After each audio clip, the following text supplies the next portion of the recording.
Welcome back. Another day, another chemistry lecture. And today we're going to talk about amino acids in particular. So we're going to start by pretty much presenting all the natural amino acids that are known biologically speaking. We're going to start first by depicting what an amino acid is in terms of a Fisher projection. And in technical terms, you're looking at a 3-carbon chain for the most part. The first carbon is actually a carboxylic acid, which is why this type of molecules are referred to as acids. And then the second carbon right here is where we're going to have a chirality center present, a chiral center present. But instead of having your typical OH-H that we saw for sugars, here we're going to have an amine and H. And specifically, the amine group is going to be on the left side because it happens to be the case that all natural amino acids have the L configuration. They're level rotary, or if you want to look at it from the point of view of regular stereochemistry, they have the S configuration. So this is your carboxylic acid separated by one carbon from the amine group. Together, that gives you the name of amino acid. And then down here, this extra carbon, which could be there or could not, depending on the amino acid. This is what we call the side chain. This differs from amino acid to amino acid, and it's ultimately what gives the amino acid its own name, its own characteristics, chemically speaking. All right, so I already mentioned this is the L-amino acid. So although we've used the Fisher projections quite a bit in the carbohydrates chapter, I am going to revert back to the regular bond line formula for this. So what I want you to be aware of is that when you draw your amino acid, so amine, usually you start on the left with the amine, the carboxylic is on the right side by convention. The group, the side chain, depending how you draw this, may look like this, where you have the middle carbon pointing down. So this corner is pointing down. So the amino acid, side chain points also downwards. But specifically for this to be your L-amino acid, you have to assign the priorities, right? And being that the carbon here in the middle is the chiral carbon, you have to look at your nitrogen, your carboxylic acid carbon, your other carbon right here. And the priorities are basically broken down by nitrogen being priority 1, because nitrogen is heavier than carbon. And after that, the carboxylic acid carbon takes priority 2 because that has a lot more connections to oxygen than pretty much any of the side chains will. So this breaks down like that. And priority 4 is hydrogen, which is not shown here because it's the bond line formula. If you look at this arrangement, this looks like a clockwise rotation. So what that means is that if this is in fact to be an L-amino acid, the side chain has to be pointing away from us. So it's meant to be a dash bond. Okay. And the other alternative is that you draw the amino acids with the middle carbon pointing up. And in this situation, the side chain will be pointing up as well. But when you look at the priorities, nitrogen still being priority 1, the carboxylic acid carbon being priority 2, and the side chain being priority 3, this does rotate specifically counterclockwise. So that will tell you that the side chain has to be pointing in our direction, right? And so just keep this in mind because this will come back again towards the end of the lecture to allow us to draw these amino acids correctly once we start binding them, one with another one and another one and another one. All right, so let's introduce the amino acids themselves. It is important that you know how to draw these amino acids, you know your side chains, and of course know the names of each of them. So there's going to be 20, which is quite a bit, especially if it's the first time you're seeing them. It is, kind of a daunting task. But we'll break it down into 4 categories. We have nonpolar amino acids from the point of view of the side chain. We have the neutral polar amino acids, also from the view of the side chain. We have the acid polar and the base polar, which once again is from the point of view of the side chain. So let's look at the nonpolar amino acids. The simplest one of the bunch is the amino acid where the side chain is literally hydrogen. And incidentally, because you will have 2 hydrogens at the middle carbon here, the alpha carbon, you don't have a chiral center. So this is the only amino acid that's not an L amino acid because it doesn't have a chiral center. And it's known as glycine. Glycine is oftentimes abbreviated by the three-letter word GLY, pretty much the first three letters of the name, or also just by the first letter G. So you're basically tasked with remembering, the name, the three-letter abbreviation, and the one-letter abbreviation. After that, we start getting more complexity in the amino acid, right? Because the next one will be a methyl group as being the side chain. And where the side chain is a methyl group, the amino acid is known as alanine, L-alanine, if you want to be technical with the stereochemistry. The abbreviation is ALA, first three letters, as you can see, and the one-letter abbreviation is A. After that, we don't go into an ethyl substituent. Instead, we jump straight into an isopropyl substituent. And when that substituent is isopropyl, the amino acid in question is known as valine.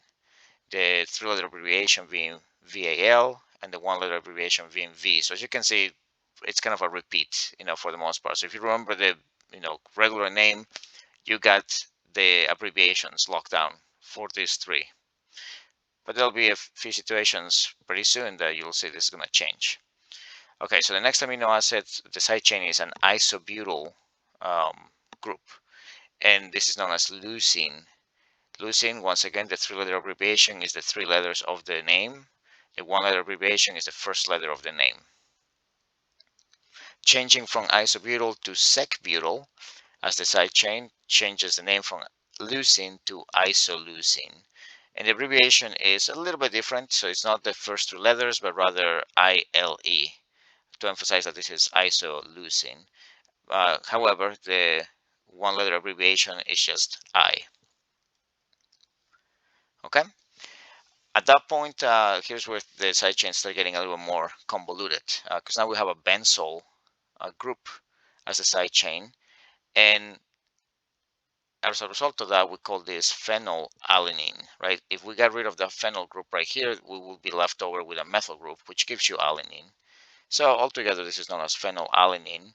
The three-letter abbreviation is PHE, and the one-letter abbreviation is F.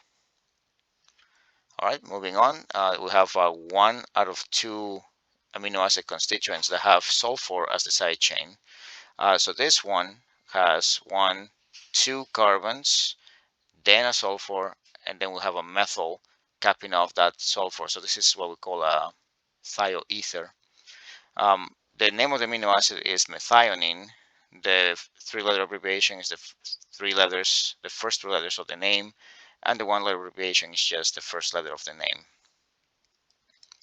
After that, we have proline, which is rather a very unique amino acid because it happens to have the side chain cyclized and connecting back to the amino group. So out of all the amino acids, this is the only one that is a secondary amino acid. And its structure also dictates certain features in terms of the proteins of proteins and polypeptides. All right, so as you can see, the name proline, the three-letter abbreviation is the first three letters of the name. The one-letter abbreviation is the first letter of the name. Okay, then we get to tryptophan. This is perhaps the most convoluted out of all the non-polar amino acids. The side chain is basically a methyl indole side chain, and specifically the connection is to the third carbon on the five-member ring from the point of view of this nitrogen. So if you think of this nitrogen as being position 1, you are at position 3. And then notice that technically speaking, this entire ring is aromatic, right? Because although not drawn, you do have a lone pair on this nitrogen completing the aromaticity of the ring. All right, so this is known as tryptophan, and this is one of the funky ones because the three-letter abbreviation is TRP, not exactly the first three, but it jumps one and takes the fourth letter into the abbreviation. However, the one letter abbreviation is totally out of whack because this one is W. It's not T, it's not R, it's not P, it's not Y, and it's mostly because those ones are already taken by other amino acids. So this one is just referred to as W. So just be very careful with that. It's one of the funkiest ones in terms of the one letter abbreviation. Okay, moving along, we have the neutral polar amino acids. The first one is going to be serine, which is actually a methyl alcohol derivative. That's the side chain. And this particular amino acid, there's nothing super crazy about it. The three-letter abbreviation is the first 2 letters of the name. The one-letter abbreviation is the first letter of the name. The next one is a little bit more interesting because we have 2 carbons in the chain, but the alcohol attaches from the middle carbon. And the name of the amino acid is also a little bit funky. It's known as threonine. The abbreviation is the first 2 letters of the name, THR, and then the abbreviation, the one-letter abbreviation, is just the first letter. So as long as you remember the full name, then you should be okay with this one, but it is a bit of a funky name. All right, now the next one, which technically is listed under the polar amino acids, but I tend to disagree with this assignment, is cysteine. This is literally the same thing as serine, except that the oxygen has been replaced by sulfur. And that affects the chemistry of this amino acid considerably when you compare it to serine. And it gets very involved in terms of the overall structural features of proteins. So the 3-letter abbreviation and the 1-letter abbreviation are not really all that crazy because they derive from the first 3 letters and the first letter of the name itself of that amino acid. Okay, after that we have tyrosine, which is the same thing as phenylalanine, except that in the para position of that phenyl ring we have a hydroxy substituent. So this is technically a phenol functionality, if you want to be technical about it. So tyrosine is abbreviated by the first 3 letters.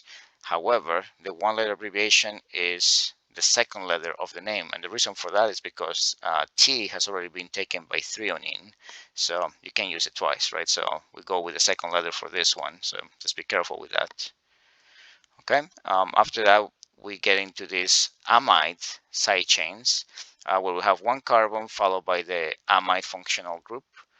This one is known as asparagine. The abbreviation is ASN, which is not exactly the first 2 letters of the name. You'll see why momentarily. But yeah, so be careful with this. ASN, and then the 1-letter abbreviation being N, kind of emphasizing the little change that happened on the 3-letter abbreviation. This is another one of the polar amino acids. And the last one, the only difference is that you're adding an extra carbon in the chain compared to asparagine. And when you do that, you're now dealing with glutamine. Now, the abbreviation, just like asparagine, is the first 2 letters followed by N. But because N has already been taken up by asparagine, the 1-letter abbreviation is Q for glutamine. So that one is easily one of the funkiest ones, if not the funkiest 1-letter abbreviation out of all the amino acids, maybe even more so than W for tryptophan. Okay, we've basically covered 15 out of the 20 amino acids. We have 5 more to go through. We'll take a look at the acid polars right now. The acid polar amino acids, kind of like the name implies, you are basically going to have an additional carboxylic acid group in your side chain. So we have a 1-carbon linker, and then we have the carboxylic acid chain. And the name of this amino acid is known as aspartic acid. And then if you look carefully at the abbreviation, the 3-letter abbreviation, this one happens to be the first 3 letters, ASP. This is the reason why asparagine cannot have ASP as its abbreviation, because it's already taken by aspartic acid. A bunch of the letters here have also been taken by other amino acids for the 1-letter abbreviation. So the 1-letter abbreviation is automatically something else. In this case, it happens to be D. Okay. Moving along, if we extend the chain by 1 additional carbon, then we go from aspartic acid into glutamic acid. This one, the 3-letter abbreviation is the first 2 letters of the name, but the 1-letter abbreviation is basically kind of following this alphabetically, right? 1 carbon D, 2 carbons E. So kind of cute in that sense.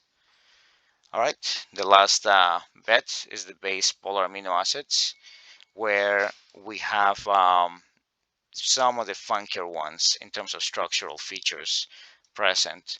The first one is known as lysine, and it has 1, 2, 3, 4 carbons after the alpha carbon. And at the end of that 4-carbon chain, we have an amino group. Um, that is what makes these amino acids basic. The 3-letter abbreviation is the 3 letters of the name. The 1-letter abbreviation, however, is K, because most of the other letters have already been taken by all the other amino acids. Um, okay, another one that's polar and basic is histidine, which has a methyl group, or technically a methylene linker right here, a CH2 linker, and then after that you attach to a 5-member ring, which is an imidazole ring, technically speaking. So specifically, this is one position away from one of the nitrogens, 2 positions away from the other nitrogen.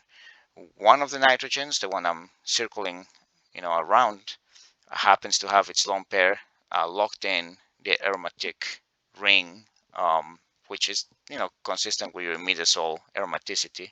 But the second nitrogen right here has its lone pair in an sp2 configuration. So that is the basic nitrogen of the amino acid that eventually you'll get to play with. The 3-letter abbreviation is the first 2 letters of the name. The 1-letter abbreviation is the first letter of the name. All right, and now here comes arguably one of the nastier amino acids to draw, arginine. This one has 1, 2, 3 carbons after the alpha carbon, and from that point you have a guanidine group attached to the 3rd carbon of the chain. As you can see, the 3-letter abbreviation is the first 2 letters of the name. The 1-letter abbreviation is the second letter of that name. And this is one of the most basic amino acids. Actually, it is the most basic one, period, because the guanidine group is engaged in resonance. As you can kind of see, you have lone pairs next to multiple bonds. So you have a lot of electron density being dumped onto this top nitrogen up here. So yeah, make sure to practice, going through these amino acids, drawing them, because it'll be important for you to recall each of them by name, by symbol, whether it's a 3-letter symbol or the 1-letter symbol, and then you have to know the structural features as well.